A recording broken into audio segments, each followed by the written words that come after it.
బెంగాల్లో అల్లర్లు 110 మంది అరెస్ట్. వచ్చట సవరణను వ్యతిరేకిస్తూ పశ్చిమ బెంగాల్లో జరిగిన నిరసనలు హింసాత్మకంగా మారిన విషయం తెలిసిందే. ఈ ఘటనకు సంబంధించి 110 మందిని పోలీసులు అరెస్ట్ చేశారు.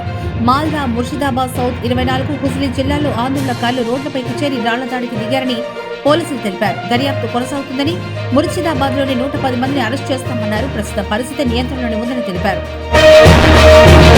రిస్కులో 3 లక్షల మంది భారతీయ విద్యార్థుల కెరియర్. తాడిఫ్లా బాధులలో ప్రపంచాన్ని బెంబేలెత్తిస్తున్న ట్రంప్ సర్కార్ ఇప్పుడు విదేశీ విద్యార్థులను కూడా భయపెడుతోంది. రీసెంట్ గా ఓపీటీను రద్దు చేసేందుకు అక్కడి కాంగ్రెస్ లో బిల్లు ప్రవేశపెట్టడంతో విద్యార్థులు ఆందోళన చెందుతున్నారు. ఈ బిల్ పాస్ అయితే 3 లక్షల మందికి పైగా భారతీయ విద్యార్థులు కళ్ళు ఛిద్రమయ్యే అవకాశం ఉంది.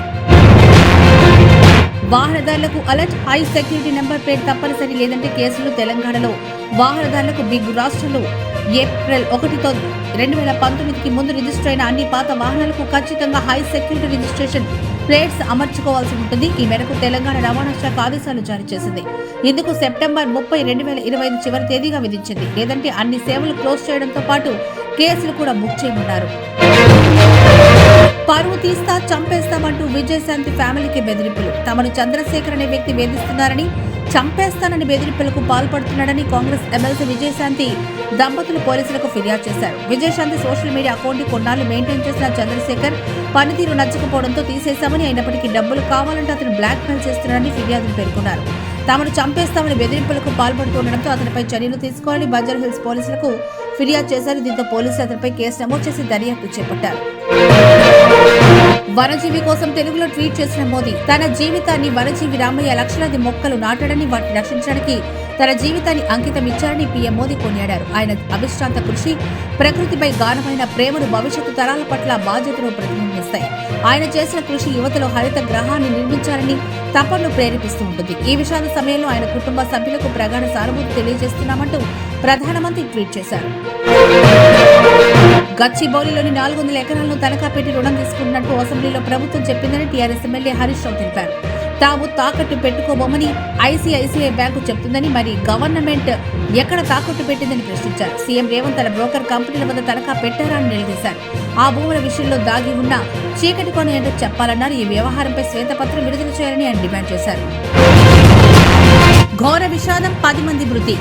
ఏపీలో తీవ్ర విషాదం నెలకొంది. 3 ప్రాంతాల్లో జరిగిన ఘోర రోడ్డు ప్రమాదాల్లో 10 మంది దుర్మరణం పాలయ్యారు. ఇవాళ అన్నమయ్య జిల్లాలోని మైనపల్లి, రాచపల్లిలో నీటి కుంటలో పడి 7 ఏళ్ల వయసున్న 3 బాలురు మరణించారు.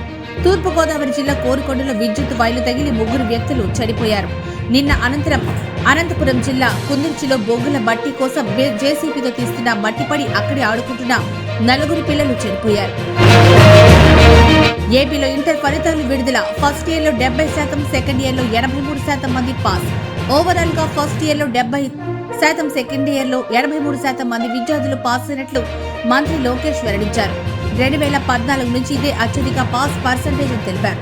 గవర్నమెంట్ జూనియర్ కాలేజీలో సెకండ్ ఇయర్లో 65% మంది ఉత్తీర్ణత సాధించడం 10 ఏళ్లలో అత్యధికమన్నారు. ఫస్ట్ ఇయర్లోనూ 47% మంది పాస్ అయ్యారని, ఇది దశాబ్దంలో 2 అత్యధికమని తెలిపారు.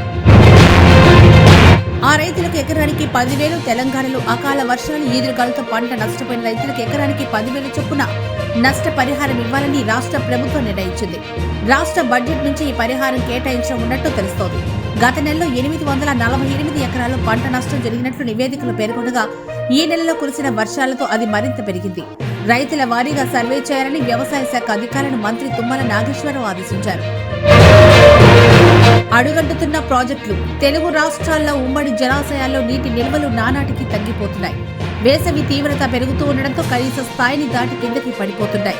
శ్రీశైలం సామర్థ్యం 20,015 టీఎంసీలలో 39 టీఎంసీలు ఉంది. నాగార్జున సాగర్ సామర్థ్యం 312 టీఎంసీలు, 141 టీఎంసీలు నీరు దిగుంది. ఇక సాగర్లో మరో 5 అడుగుల మేర నీరు దిగువకు వెళ్తే హైదరాబాద్ జలమండలి అత్యవసర పంపిణీ చేయాల్సిన పరిస్థితి ఏర్పడింది.